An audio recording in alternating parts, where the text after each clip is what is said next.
What if the press should get hold of this, eh? They'd have to have another leak inquiry. They won't really set up an inquiry, will they? Oh, bound to. Won't that be embarrassing? No. That's what leak inquiries are for. Setting up. They don't actually conduct them. No, members may be appointed, but they'll probably never even meet. They'll certainly never report. How many leak inquiries can you recall, Bernard, that actually named the culprit? In round figures. Well, if you want it in round figures, none. They never report.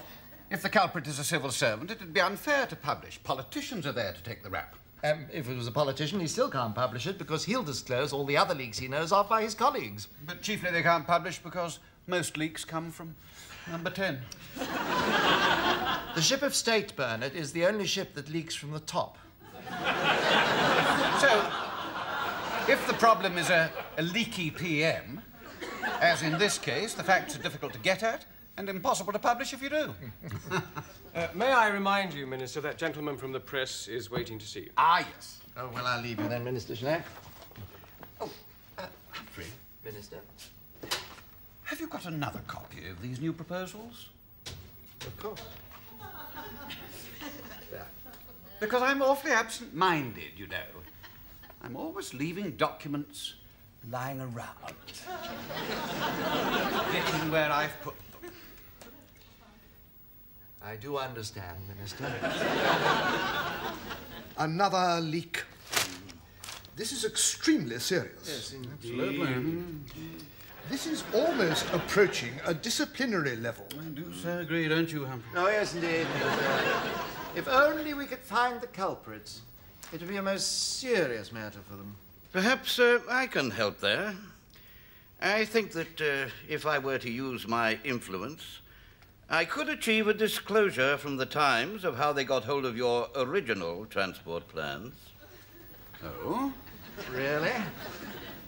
I think I might be able to help there, too, you know. Indeed? Are you sure, Minister? Oh, yes. I feel confident that I shall be able to find out where the press got hold of the leak about the Prime Minister's opposition to our original plans. Of course, if it transpired that the leak came from the Prime Minister's own office, that'd be even more serious than a leak from a Cabinet Minister's private office, wouldn't it? I mean, the security implications alone. Perhaps we ought to call in the police, or perhaps MI5. MI5 indeed. Good idea, Minister. A leak from the Prime Minister's office is very, very serious. Nevertheless, our first priority must be to investigate the original leak. No, surely our first priority must be to investigate a possible leak from number 10.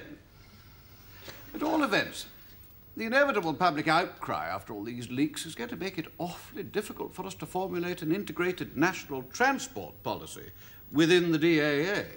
The time is unripe, the climate is unsuitable, the atmosphere is unfavourable. Our only two avenues of approach are now blocked. I wonder if it might not be wiser to take the whole matter back to the Department of Transport.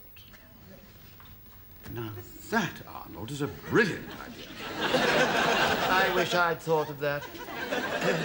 There remains the question of the leaks. Indeed there does, and I do feel we ought to treat this with the utmost gravity. I think I may have a solution. Indeed.